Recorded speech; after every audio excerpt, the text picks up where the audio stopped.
Hello বন্ধুরা, অঞ্জলিস কিচেনে আপনাদের সকলকে স্বাগত। বন্ধুরা, আজ আমি করে দেখাবো শিম বেগুন আর তেল চাপটির মিলমিশ। এই শিম বেগুন তেল চাপটির মিলমিশটা কীভাবে করি আপনারা দেখতে থাকুন। প্রথমে তেল চাপটি মাছকে শুকটি মাছ, এটা আমরা বলি তেল চাপটি। তেল চাপটি মাছটাকে গরম জলে ধুয়ে নিয়েছি। এইবার তার মধ্যে পরিমাণ মতো লবণ, হলুদ গুঁড়ো, লঙ্কা গুঁড়ো আর আদা রসুন বাটা দিয়ে দিলাম। দিয়ে এবারে ভালো করে মাছগুলোকে মেখে নিচ্ছি, যাতে করে মশলাগুলো মাছের মধ্যে ঢুকে যায়।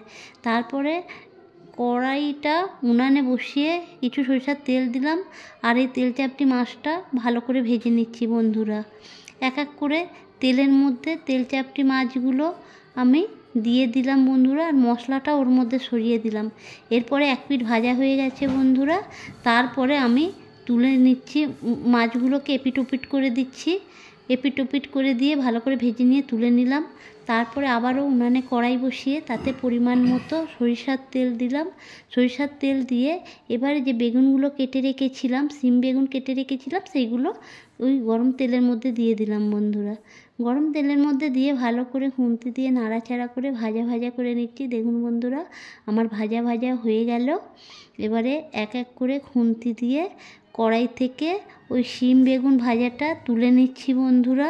শিম বেগুন ভাজাটা তুলে নিয়ে এইবারে ওই তেলের মধ্যেই দিয়ে দিলাম দুটো শুকনো লঙ্কা ফাটিয়ে।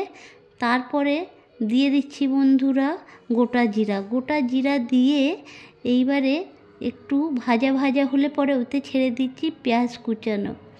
পেঁয়াজ কুচানোটা ছেড়ে দিলাম বন্ধুরা।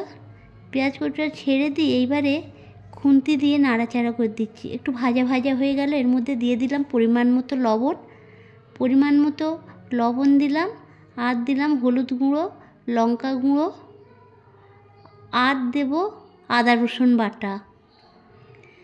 এইবারে আদা রসুন বাটা দিয়ে নাড়াচাড়া করে দিলাম, যাতে করে ভাজা ভাজা হয়ে যায়, মশলাটার গন্ধ না ছাড়ে, ভালো করে কষিয়ে নিতে হবে বন্ধুরা। তারপরে দিয়ে দিলাম লাল লঙ্কার গুঁড়ো, যাতে ঝাল না হয়। ঝাল অল্প দিয়েছিলাম, এটা দিয়ে দিলাম লাল লঙ্কার গুঁড়ো। তারপরে এই কষানো মশলা দিয়ে তেল ছেড়ে দিয়েছে দেখুন বন্ধুরা। তারপরে দিয়ে দিলাম শিম বেগুন ভাজা, যেটা ভেজে রেখেছিলাম, ওটা দিয়ে দিলাম মশলার মধ্যে। এবারে শিম বেগুনটা ভালো করে মশলা দিয়ে কষিয়ে নিলাম।